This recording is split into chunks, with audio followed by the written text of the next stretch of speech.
Assalamualaikum buat semua tuan-tuan yang dicintai dan diredai oleh Allah. Allah Akbar. Allah Maha Baik tuan-tuan. Okey, kemarin tak silap saya kemarin kot. Sini dia kemarin tu dia jadi semalam. Tapi saya rasa 2-3 hari lepas lah. Ada berbual dengan seseorang hamba Allah ni. Jadi bila dia menceritakan bahawa saat itu dia kata dia sedang menghadapi masalah besar lah. Dia kata pecah kepala lah fikir, dia kata kan. Nak pecah kepala fikir. Tak tahu dah, dia kata nak fikir penyelesaian dah. Tak tahu macam mana. So dia kongsi lah kan. Dia kongsi cerita. Saya rasa saya tak perlu kongsi sini. Cuma saya nak beritahu, saya cakap dengan dia. Bila kali terakhir masalah besar, mungkin besar lagi daripada ni ataupun kurang sikit daripada ni. Oh, dia kata beberapa tahun dulu dia kata ada masalah lagi besar, dia kata.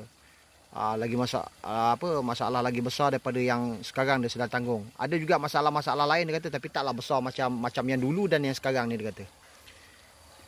Mana pergi masalah tu, saya cakap. Oh, dia kata dah tak ada dah okey dah, settle dah. Allah Akbar. Saya cakap macam tu juga dengan masalah sekarang ni. Dia akan pergi sebab dunia ni tak ada satu apa pun yang kekal. Dia kata betul bang, dia kata, tapi bila mikir-mikir sakit kepala kan. Dulu dia rasa nak bunuh diri masalah dulu, ni pun dia ada rasa macam tu. So saya cakap dekat dia, pasal kita fikir kitalah yang boleh menyelesaikan segala masalah.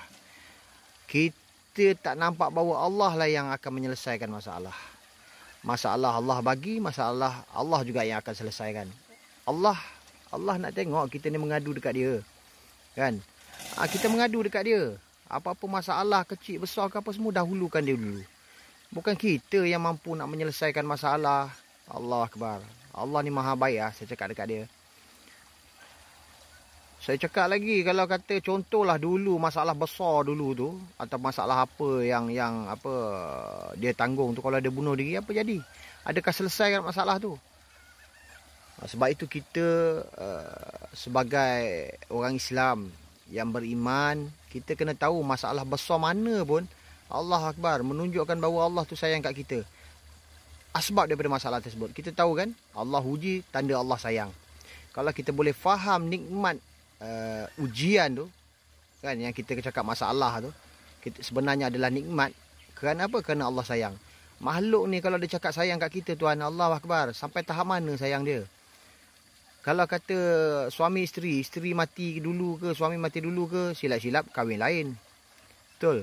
Kalau kata ada kawan yang cakap sayang kat kita pun, akan datang ada lagi kawan baru. Allah Akbar. Kasih sayang Allah tu yang sebenarnya patut kita nampak. Dengan cara macam mana? Salah satu dia dengan ujian lah.